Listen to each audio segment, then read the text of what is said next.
পরম করুণাময় ও অসীম দয়ালু আল্লাহর নামে আরম্ভ করতেছে। অনেকেই দেখা যায় যে সূরা ফাতিহা, সূরা ইখলাস, সূরা নাস, সূরা ফালাক সবগুলো সূরা জানা আছে, কিন্তু এই সূরাগুলোর অর্থ কী সেটি জানা নেই। যখন আপনি অর্থ জানবেন তখনই এই সূরাগুলো আপনার কাছে আরও বেশি তাৎপর্যপূর্ণ মনে হবে। আমি এখানে শুধুমাত্র সূরাগুলোর অর্থ বলবো। যেমন সূরা ফাতিহা। সূরা ফাতিহার অর্থ হলো যাবতীয় প্রশংসা আল্লাহর জন্য, যিনি সমগ্র সৃষ্টি জগতের পালনকর্তা, যিনি নিতান্ত মেহেরবান ও দয়ালু, যিনি বিচার দিনের মালিক। আমরা একমাত্র আপনারই ইবাদত করি এবং আপনারই সাহায্য প্রার্থনা করি। আমাদেরকে সরল পথ দেখান, সে সমস্ত লোকের পথ যাদেরকে আপনি নিয়ামত দান করেছেন, তাদের পথে নয় যাদের প্রতি আপনার গজব নাজিল হয়েছে এবং যারা পথভ্রষ্ট হয়েছে। এই সূরাগুলোর গুরুত্ব এবং তাৎপর্য এত বেশি।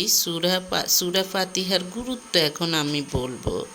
সূরা ফাতিহার গুরুত্ব হলো মেরাজ শরীফে গিয়ে আল্লাহর রাসূল সাল্লাল্লাহু উম্মতের চিন্তায় অত্যন্ত ব্যথাতুর হয়ে ওঠেন। তখন পরম করুণাময় আল্লাহ তাআলা বলেন, ও হে হাবিব, আপনি এত চিন্তা করছেন কেন? আপনার উম্মতের জন্য আপনাকে আমি দুটি নূর দান করলাম। তার একটি হচ্ছে সূরা আল ফাতিহা, অপরটি সূরা বাকারার শেষ 2 আয়াত। যারা তা আমল করবে তারা জান্নাতে প্রবেশ করবেই।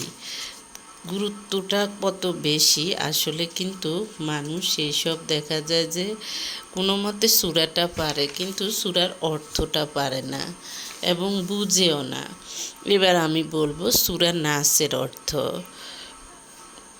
বলুন, আমি আশ্রয় প্রার্থনা করছি মানুষের রবের, মানুষের অধিপতির, মানুষের ইলার, যে কুমন্ত্রণা দেয় ও আত্মগোপন করে তার অনিষ্ট থেকে, যে কুমন্ত্রণা দেয় মানুষের অন্তরে, জিনের মধ্য থেকে অথবা মানুষের মধ্য থেকে। এখন বলবো সূরা ফালাকের অর্থ। বলুন, আমি আশ্রয় গ্রহণ করছি প্রভাতের পালনকর্তার, তিনি যা সৃষ্টি করেছেন তার অনিষ্ট থেকে, অন্ধকার রাতের অনিষ্ট থেকে, যখন তা সমাগত হয়, গ্রন্থিতে ফুৎকার দিয়ে জাদুকরিনীদের অনিষ্ট থেকে এবং হিংসুকের অনিষ্ট থেকে, যখন সে হিংসা করে। এরপর বলবো সূরা ইখলাসের অর্থ। বলুন, তিনি আল্লাহ এক, আল্লাহ কারো মুখাপেক্ষী নন, তিনি কাউকে জন্ম দেননি এবং কেউ তাকে জন্ম দেয়নি এবং তার সমতুল্য কেউ নেই। এবার বলবো সূরা লাহাবের অর্থ। ধ্বংস হোক আবু লাহাবের হস্তদ্বয় এবং ধ্বংস হোক সে নিজে, তার ধন সম্পদ কোনো কাজে আসেনি এবং যা সে উপার্জন করেছে।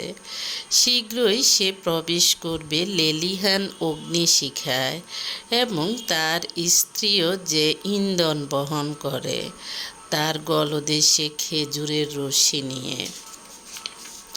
এরপর বলবো সূরা নাসরের অর্থ, অর্থাৎ নাসরের অর্থ। যখন আল্লাহর সাহায্য ও বিজয় আসবে এবং আপনি মানুষকে দলে দলে আল্লাহর দ্বীনে প্রবেশ করতে দেখবেন, তখন আপনি আপনার রবের পবিত্রতা বর্ণনা করুন এবং তার কাছে ক্ষমা প্রার্থনা করুন, নিশ্চয় তিনি ক্ষমাকারী।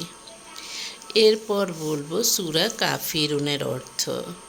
বলুন, হে কাফেররা, আমি ইবাদত করি না যার ইবাদত তোমরা করো, এবং তোমরাও তার ইবাদতকারী নও যার ইবাদত আমি করি। এবং আমি ইবাদতকারী নই যার ইবাদত তোমরা করো। তোমরা তার ইবাদতকারী নও যার ইবাদত আমি করি। তোমাদের কর্মফল তোমাদের জন্য এবং আমার কর্মফল